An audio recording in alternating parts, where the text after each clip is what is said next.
angkat suara soal polemik Pondok Pesantren Al Zaitun. Haidar Nasir berharap masyarakat tidak bertindak sendiri-sendiri terhadap pesantren Al Zaitun.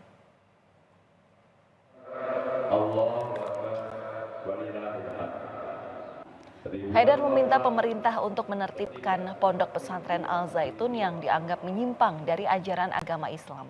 Kementerian Agama serta lembaga Islam seperti MUI telah memiliki pandangan soal Al Zaitun.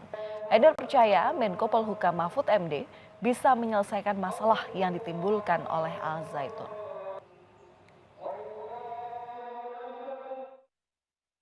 Kami percaya nanti sesuai dengan tugas yang diemban oleh Menko Polhukam, Bapak Mahfud MD akan bertindak yang tegas, adil dan merawat ketertiban bersama agar keresahan ini tidak terus berlanjut.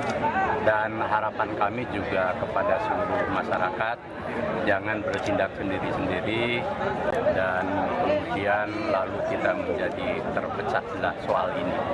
Jadi saya percaya kita akan bisa menyelesaikan masalah ini dengan tegas dan objektif.